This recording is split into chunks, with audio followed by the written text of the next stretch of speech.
Padamu, untuk Engkau aku hidup. Salam sahabat doa kekuatanku, jumpa lagi bersama kami dalam doa dan renungan kita hari ini, Kamis 4 September 2024. Doa hari ini bersama Suster Maria Gordiana PRR dan renungan bersama saya Suster Maria Magda PRR, dengan bacaan diambil dari Injil Lukas bab 4 ayat 38 sampai 44. Mari Bapak Ibu Saudara-saudari, sebelum memulai permenungan kita, mari kita mengundang kehadiran Roh Kudus melalui lagu Veni Creator.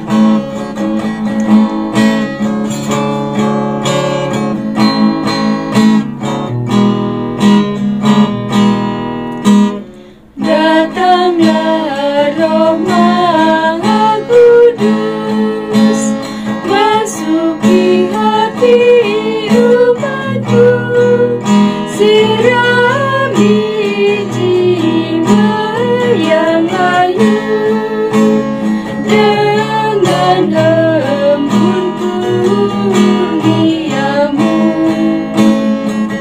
Roh cinta Bapa dan Putra, taburkanlah cinta besar dalam hati manusia, cinta anak pada Bapa. Datanglah Roh Maha Kudus, bersara cinta Sang Kristus, tolong kami jadi saksi membawa cinta ilahi. Menepi angin taufan, lambang Roh Kudus yang datang, bunga bumi dibarui oleh Sang Penaruh ini.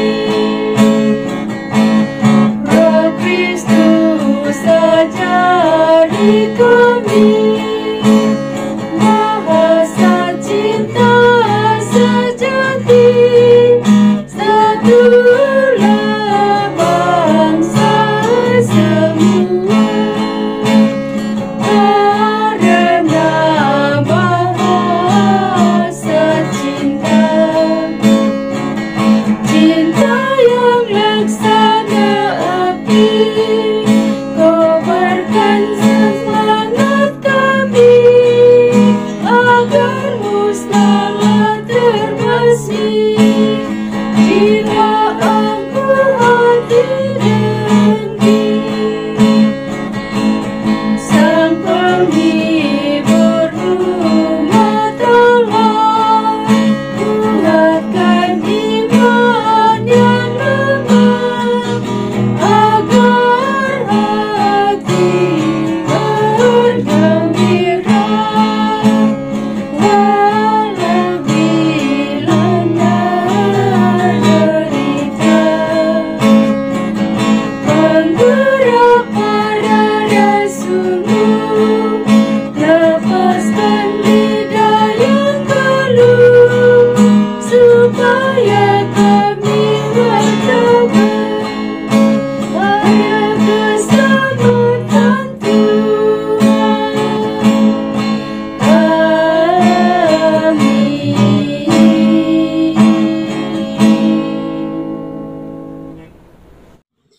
Dalam nama Bapa dan Putra dan Roh Kudus, amin. Utuslah Roh-Mu ya Tuhan, maka semuanya akan diciptakan lagi, dan Engkau akan membaharui muka bumi. Marilah berdoa. Allah Bapa dalam kerajaan surga, kami bersyukur kepadamu atas anugerah iman yang kami miliki, yang menjamin keselamatan hidup kami.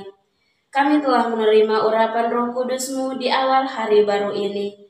Semoga kami pada hari ini berpikir, bersikap, dan bertindak sesuai dengan tuntunan Roh Kudus yang membawa kami kepada keselamatan, sebab Engkaulah Tuhan dan pengantara kami. Amin.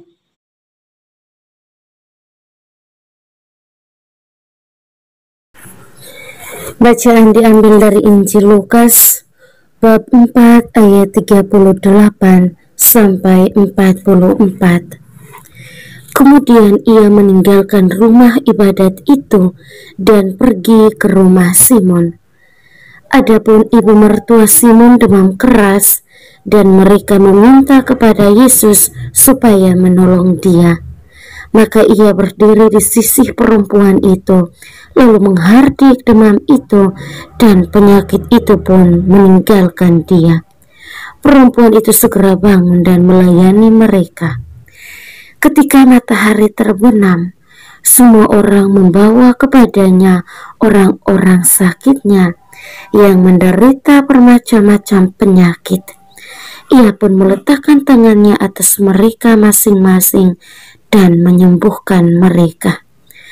Dari banyak orang keluar juga setan-setan sambil berteriak, "Engkau adalah anak Allah." Lalu ia dengan keras melarang mereka dan tidak memperbolehkan mereka berbicara, karena mereka tahu bahwa ia adalah Mesias. Ketika hari siang, Yesus berangkat dan pergi ke suatu tempat yang sunyi. Tetapi orang banyak mencari dia lalu menemukannya dan berusaha menahan dia supaya jangan meninggalkan mereka. Tetapi ia berkata kepada mereka, "Juga di kota-kota lain aku harus memberitakan Injil Kerajaan Allah, sebab untuk itulah aku diutus." Dan ia memberitakan Injil dalam rumah-rumah ibadat di Yudea. Demikianlah sabda Tuhan. Terpujilah Kristus.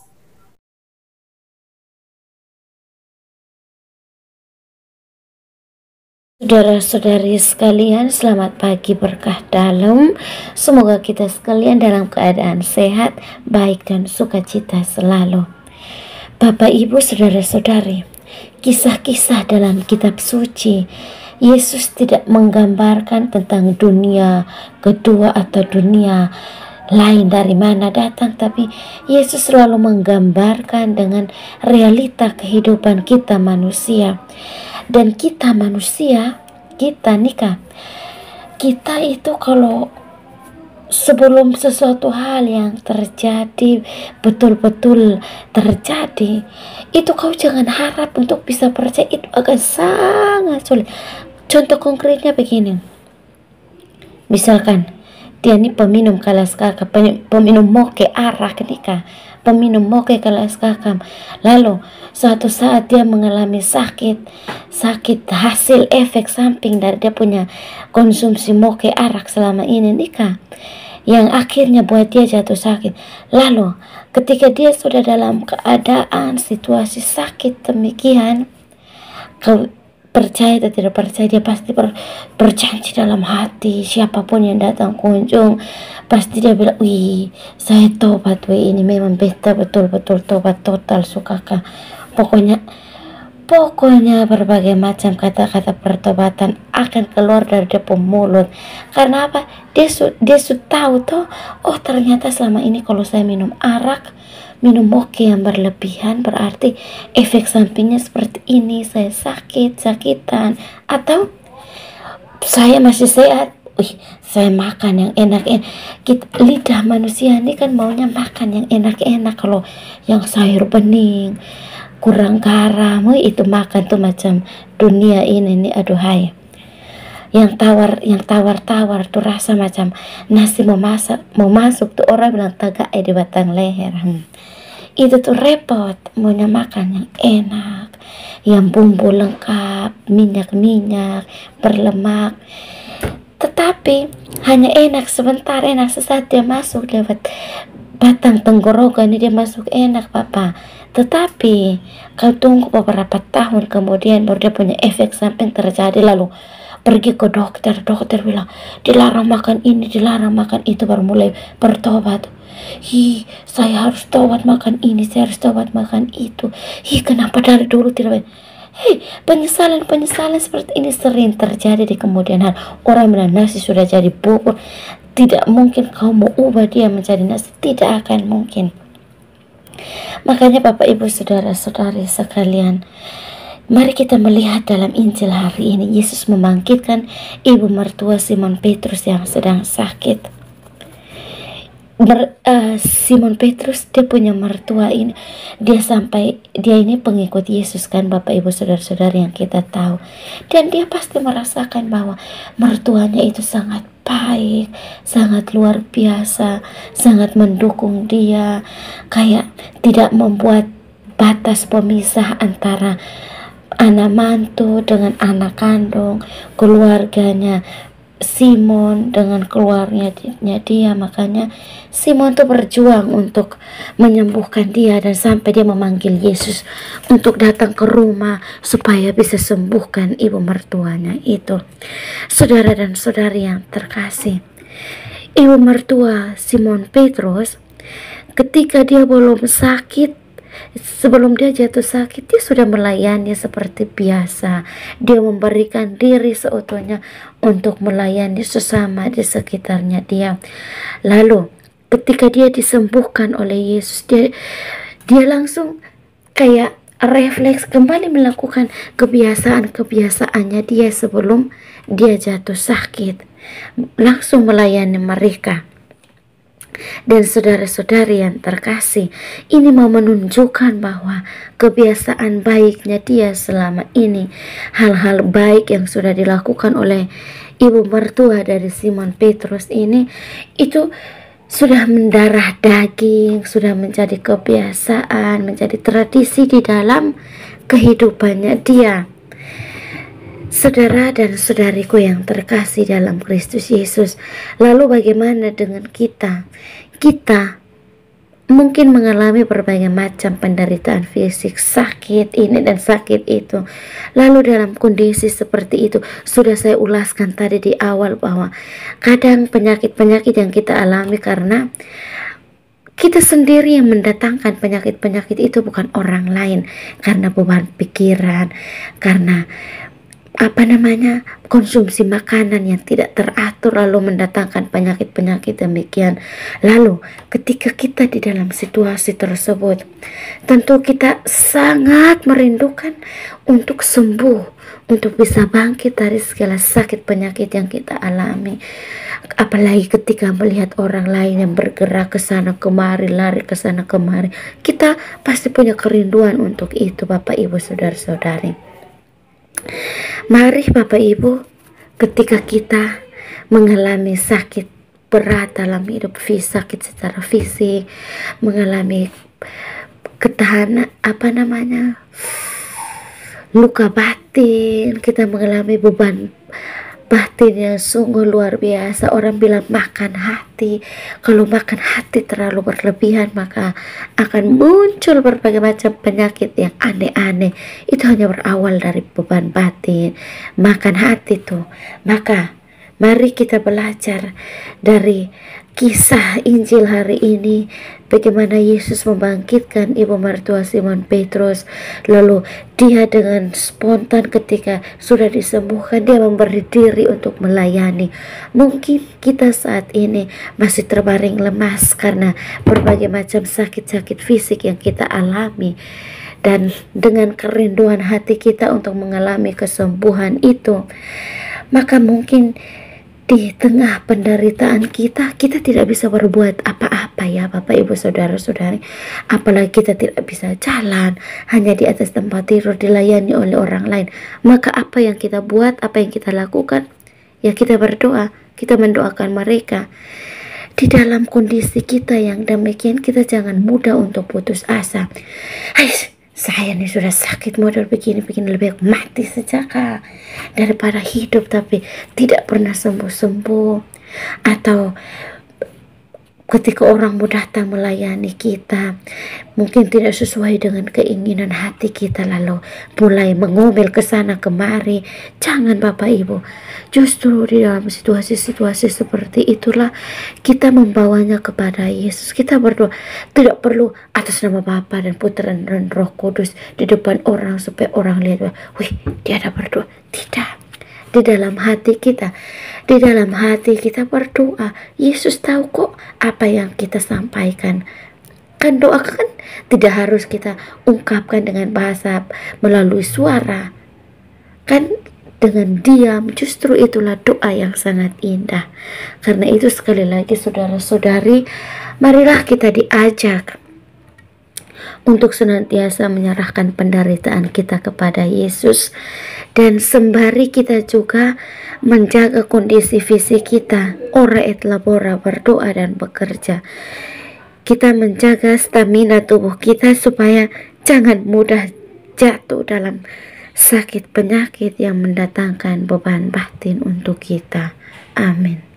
Setelah kita mendengarkan sabda Tuhan dan merenungkannya, marilah kita menyampaikan doa-doa permohonan kita. Bagi mereka yang sedang sakit, ya Tuhan tabib ilahi, kami mohon rahmat belas kasihan dan kerahiman-Mu. Berkenanlah menjamah dan melenyapkan segala penyakit yang diderita oleh umat-Mu, sehingga mereka boleh mengalami kesembuhan dan pulih dari segala sakit mereka. Marilah kita mohon, kabulkanlah doa kami, ya Tuhan.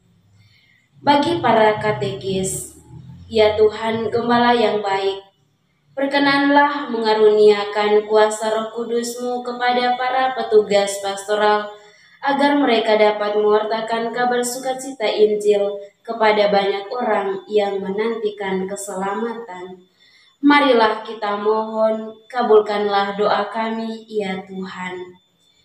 Bagi umat Kristiani yang berada di tempat-tempat terpencil, ya Tuhan yang Maha Baik, kunjungilah dan berkatilah umat-Mu yang berada di tempat-tempat yang terpencil, mereka yang kurang mendapat perhatian dari para petugas pastoral. Semoga mereka tetap mengimani Engkau. Anugerahkanlah kekuatan iman kepada mereka, agar dalam keadaan apapun mereka tetap mengandalkan Engkau dalam hidup mereka. Marilah kita mohon, kabulkanlah doa kami, ya Tuhan. Bagi para pemimpin bangsa dan negara, ya Tuhan, anugerahkanlah roh kebijaksanaan-Mu kepada para pemimpin bangsa dan negara kami, agar mereka mampu menghadapi dan mengatasi segala permasalahan yang terjadi di dalam tanah air ini. Dan semoga keadilan dan hukum semakin ditegakkan di negara kita. Marilah kita mohon, kabulkanlah doa kami, ya Tuhan. Marilah kita menyampaikan doa-doa permohonan kita secara pribadi.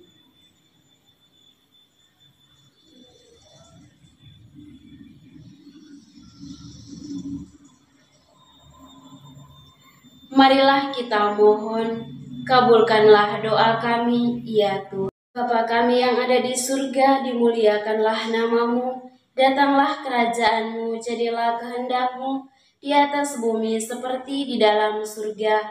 Berilah kami rezeki pada hari ini, dan ampunilah kesalahan kami, seperti kami pun mengampuni yang bersalah kepada kami.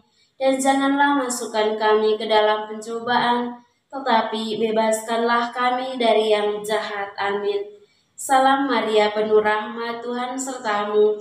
Terpujilah Engkau di antara wanita, dan terpujilah buah tubuh-Mu, Yesus. Santa Maria, Bunda Allah, doakanlah kami yang berdosa ini, sekarang dan waktu kami mati. Amin. Kemuliaan kepada Bapa dan Putra dan Roh Kudus, seperti pada permulaan, sekarang, selalu, dan sepanjang segala abad. Amin.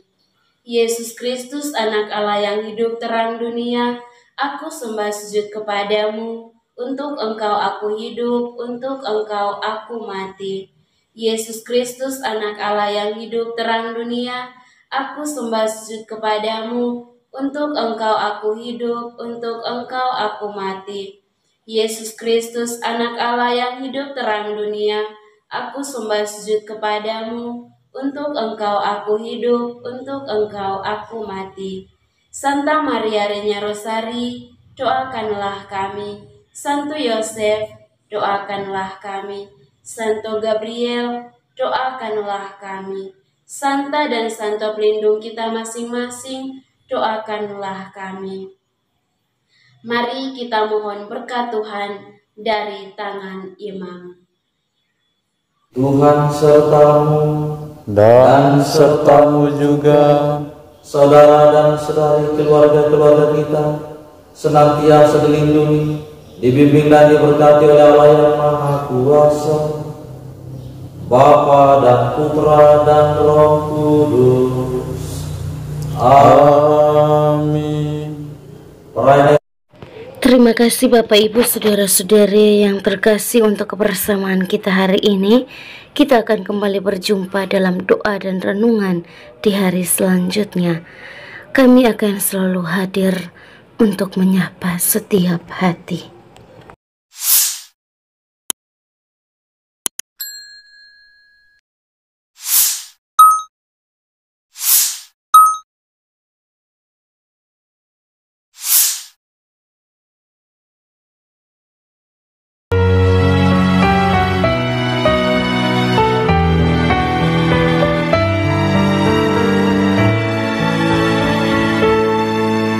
Dikala hati terasa hampa, doa jadi kekuatan. Ketika terbersit sejuta angan, doa jadi tempat curahan. Di saat raga terasa lelah, doa tempat pengharapan. Tinggallah dalam doa kami, oh Tuhan. Doa kekuatanku dalam nama Yesus Kristus. Engkaulah terang dunia, dalam doa aku sembah sujud padamu.